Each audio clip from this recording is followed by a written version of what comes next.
Partition, displacement and rehabilitation. On 14-15 August 1947, not one but two nation states came into existence, India and Pakistan. 14-15 अगस्त 1947 को एक नहीं बल्कि दो Nations की existence हुई, इंडिया की और पाकिस्तान की. This was the result of partition, the division of British India into India and Pakistan. ये पार्टीशन का नतीजा था कि ब्रिटिश इंडिया ने कंट्री को दो पार्ट्स में डिवाइड कर दिया, इंडिया और पाकिस्तान में. The drying of the border demarcating the territory of each country marked a culmination of political developments that you have read in about the history textbook. अब ये जो दो कंट्रीज के बीच में एक बॉर्डर लाइन खिंच गई, जिससे ये पता चलता है कि जैसा हमने अपनी हिस्ट्री टेक्स्ट बुक्स में भी पढ़ा है कि वहां पर जो पॉलिटिकल डेवलपमेंट्स थे वो कितनी हद तक हुए. According to the two-nation theory advanced by the Muslim League, India consisted of not one but two people, Hindus and Muslims. Muslim league द्वारा जो ये टू नेशन थ्योरी एडवांस करी गई, इसके अनुसार इंडिया में जो है एक नहीं बल्कि दो तरह के लोग रहते हैं, हिंदूज और Muslims. That is why it demanded Pakistan a separate country for Muslims. इसीलिए उन्होंने जो है पाकिस्तान की डिमांड करी, यानी एक अलग कंट्री बिल्कुल मुस्लिम्स के लिए. The Congress oppose this theory and the demand for Pakistan. अब कांग्रेस ने इसका विरोध किया, इस थ्योरी का, और साथ ही साथ जो पाकिस्तान की डिमांड थी उसका भी. But several political developments in 1940s, the political competition between the Congress and the Muslim League and the British rule led to the decision of creation of Pakistan. पर बहुत सारे राजनीतिक जो विकास है 1940s में जो हुए, उससे क्या हुआ, एक जो कांग्रेस और मुस्लिम लीग के बीच में कंपटीशन, राजनीतिक तौर पे जो कंपटीशन था वो बढ़ता जा रहा था.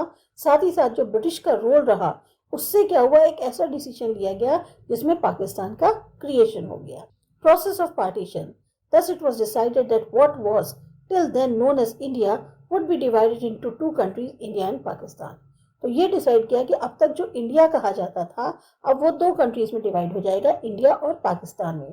Such a division was not only very painful but also very difficult to decide and to implement. अब ये जो विभाजन था ये बहुत ज्यादा दर्द देने वाला था, लेकिन बहुत मुश्किल भी हो रहा था डिसाइड करना और उसको लागू करना. It was decided to follow the principle of religious majorities. और फिर डिसाइड किया गया, ठीक है, जो एक धार्मिक मेजोरिटी है उसके प्रिंसिपल पे इसको फॉलो किया जाए. Thus basically means that areas where the Muslims are in majority would make up the territory of Pakistan. तो इसका मतलब ये हुआ कि वो इलाके जहाँ पर मुस्लिम्स जो है मेजोरिटी में हैं, वो जो है फिर पाकिस्तान की टेरिटरी में आ जाएगा. The rest was to stay with India. और बाकी जितना बचेगा वो इंडिया में रहेगा. The idea might appear simple, but it presented all kinds of difficulties. देखने में ये आइडिया बहुत सिंपल लग रहा है, पर इसमें बहुत सारी मुश्किलें थी. First of all, there was no single belt of Muslim majority areas in British India.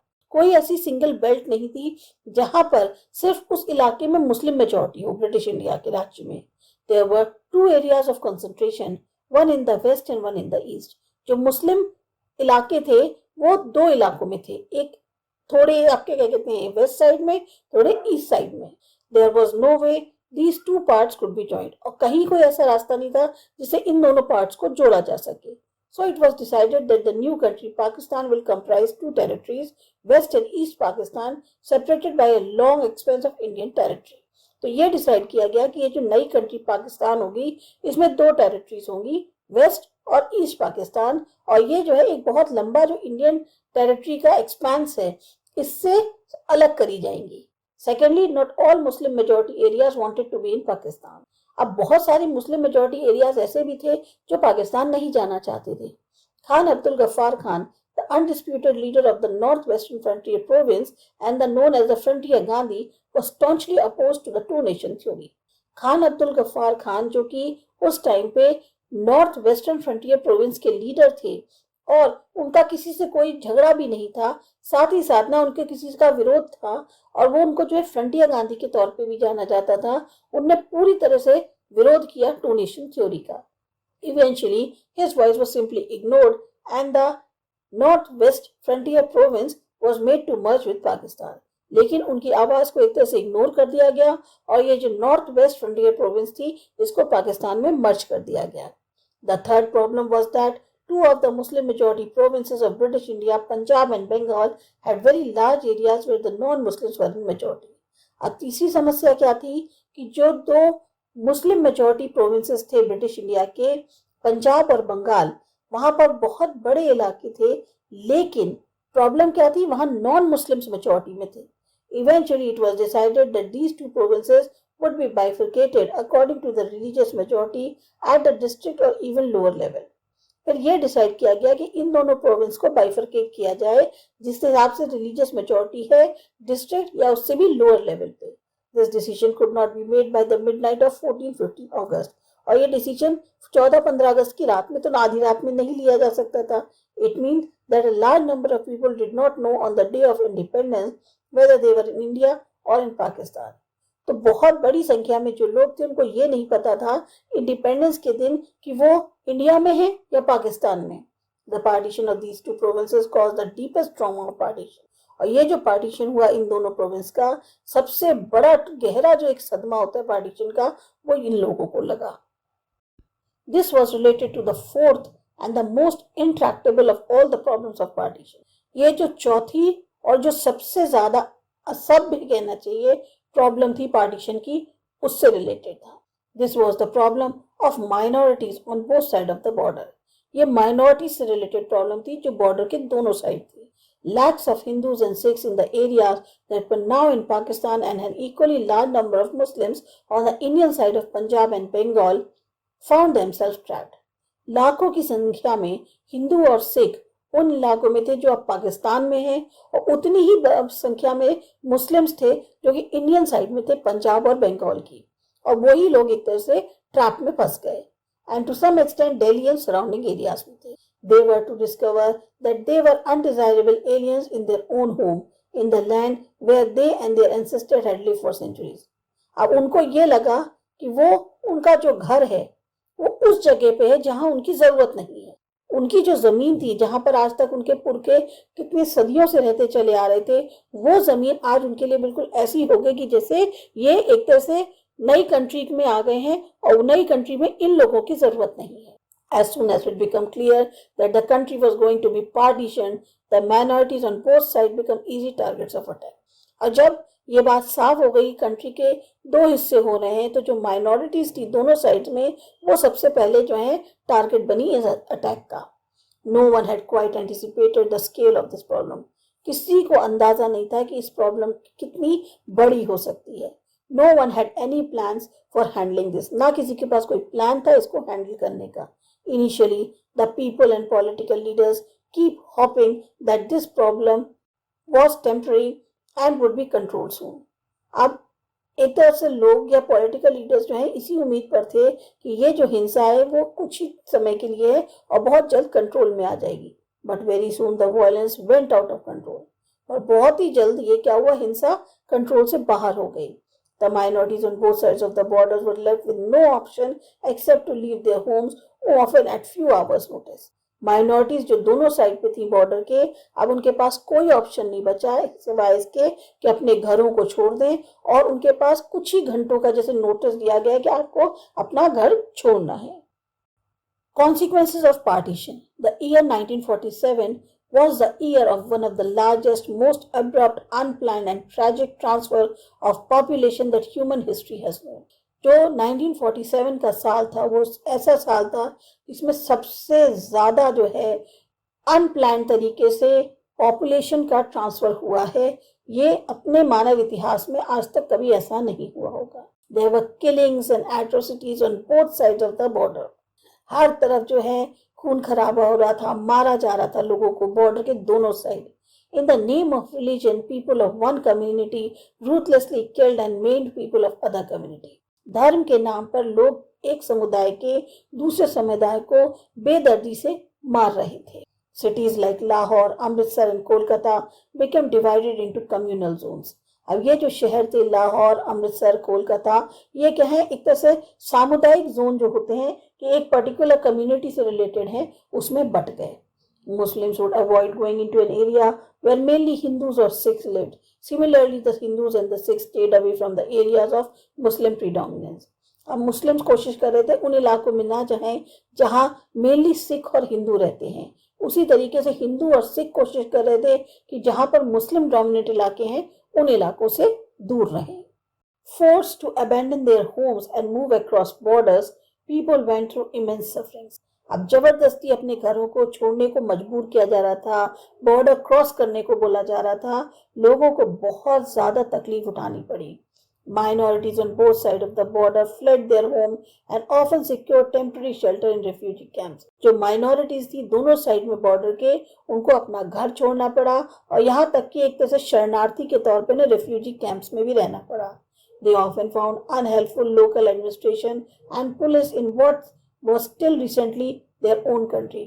अब यहाँ की जो एडमिनिस्ट्रेशन थी, लोकल एडमिनिस्ट्रेशन, वो उतना सहयोग नहीं कर रही थी, पुलिस जो है हेल्प नहीं कर रही थी, जो अभी तक उनका अपना कंट्री था उसमें. They traveled to the other side of the new border by all sorts of means, often by foot. जिस भी तरीके से वो बॉर्डर को क्रॉस कर सकते थे, दूसरी तरफ जाना था, वो जो है चाहे पैदल हो, चाहे गाड़ी, कुछ भी बैलगाड़ी हो, उसकी मदद से वो लोग जो है बॉर्डर क्रॉस कर रहे थे. Even during this journey, they were often attacked, killed or raped. इस जर्नी के दौरान उनके ऊपर हमले भी हो रहे थे, मार भी दिया जा रहा था या फिर लेडीज को परेशान भी किया जा रहा था, हैरेस कर रहे थे. Thousands of women were abducted on both sides of the border. हजारों की संख्या में लेडीज को जो है दोनों साइड से परेशान किया जा रहा था, मतलब जबरन उठा के ले जा रहे थे. They were to made convert to the religion of the abductor and were forced into marriage. उनको जबरदस्ती ले जाके उनका धर्म बदलवा रहे थे और उनको शादी के लिए मजबूर किया जा रहा था. In many cases, women were killed by their own family members to preserve the family honor. कई केसेस में तो वुमेन को जो है उनके फैमिली मेंबर्स ने खुद ने मार दिया ताकि उनकी जो फैमिली की इज्जत है वो बची रहे. Many children were separated from their parents. पता नहीं कितने बच्चे जो हैं अपने पेरेंट्स से अलग हो गए. Those who did manage to cross the border found that they had no home. और जो बॉर्डर को क्रॉस कर गए, अब उन्हें दिखा कि उनका तो अपना कोई घर नहीं है. For lakhs of these refugees, the country's freedom meant life in refugee camps for months and sometimes for years. लाखों की संख्या में ये जो रेफ्यूजीज थे, जो इनके लिए कंट्री फ्रीडम का मतलब क्या हो गया, जिंदगी रेफ्यूजी कैंप में, महीनों के लिए या फिर सालों के लिए. Writers, poets and filmmakers in India and Pakistan have expressed the ruthlessness of the killings and suffering of displacement and violence in their novels, short stories, poems and films. अब चाहे राइटर हो, पोएट्स हो, film makers हो India या पाकिस्तान के, उन्होंने ये जो मर्सीलेस किलिंग्स हुई या सफरिंग्स हुई डिस्प्लेसमेंट की या वायलेंस की, इनको अपनी नॉवेल्स, शॉर्ट स्टोरीज, पोएम्स और फिल्म्स के माध्यम से दर्शाया. While recounting the trauma of partition, they have often used to phrase that the survivors themselves used to describe partition as a division of hearts.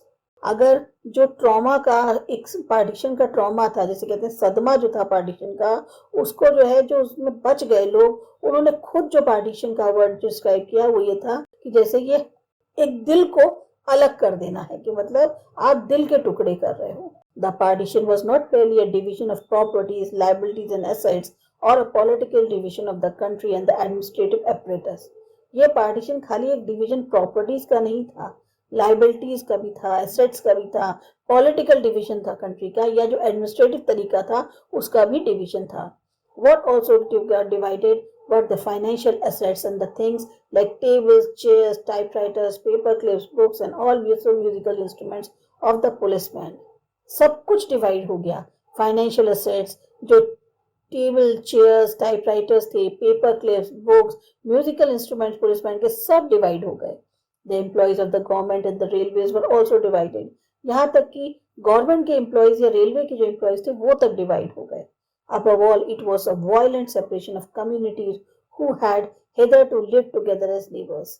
ये एक तरह से हिंसात्मक डिवीजन था समुदाय का, जो कई बार ऐसा सोचते होंगे कि हम लोग फिर पड़ोसियों की तरह साथ में रहेंगे, या कभी रहे होंगे एक पड़ोसी की तरह, आज वो अलग हो गए. It is estimated that the partition forced about 80 lakh people to migrate across the new border. Partition की वजह से 80 लाख लोग जो हैं वो मजबूर हुए थे बॉर्डर को क्रॉस करने के लिए. Between 5 to 10 lakh people were killed in partition related violence. 5 से 10 लाख लोग जो हैं इस पार्टीशन से रिलेटेड जो हिंसा हुई उसमें मारे गए. Beyond the administrative concerns and financial strains, however, the partition posed another deeper issue. अब एडमिनिस्ट्रेटिव और फाइनेंशियल प्रॉब्लम्स तो थी, पार्टीशन से एक और मुद्दा जो है वो जाके काफ़ी गहरा था, उसको भी सामने आ गया. the leaders of the Indian national struggle did not believe in the two nation theory. जो इंडियन नेशनल स्ट्रगल हुआ उसके जो लीडर्स थे उनका विश्वास टू नेशन थ्योरी में नहीं था. And yet partition on religious basis had taken place.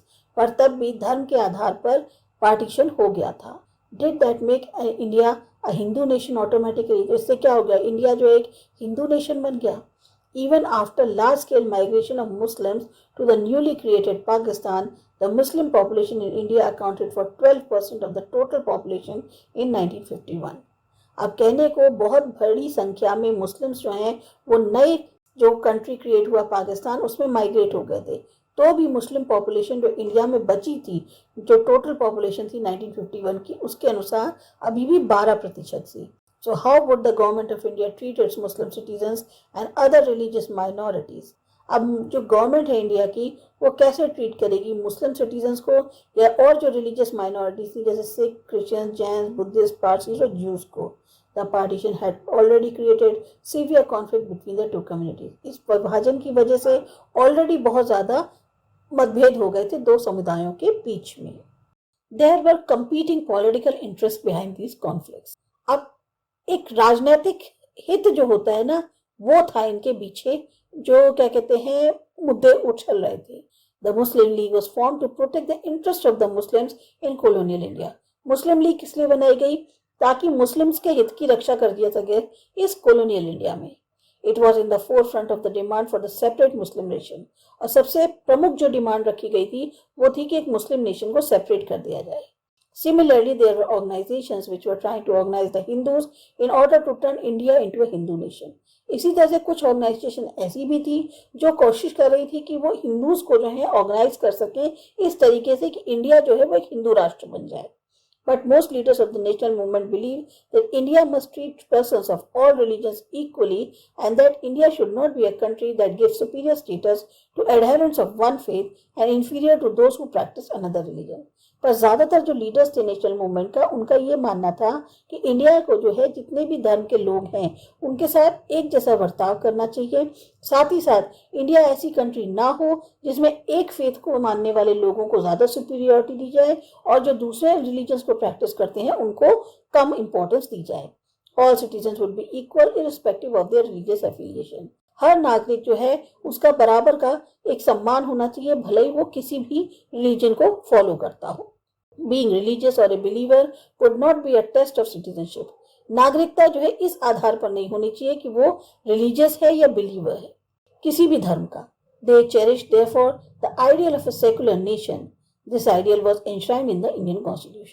तो इन लोगों ने जो है सेक्युलर नेशन जो है उसके आइडियल को फॉलो किया और ये आइडियल जो है फिर हमारे भारतीय संविधान में लागू हो गया. मतलब हमारे भारतीय संविधान में इसका एक पूरी तरह से सेटअप किया गया कि हमारा कंट्री जो है एक सेकुलर नेशन.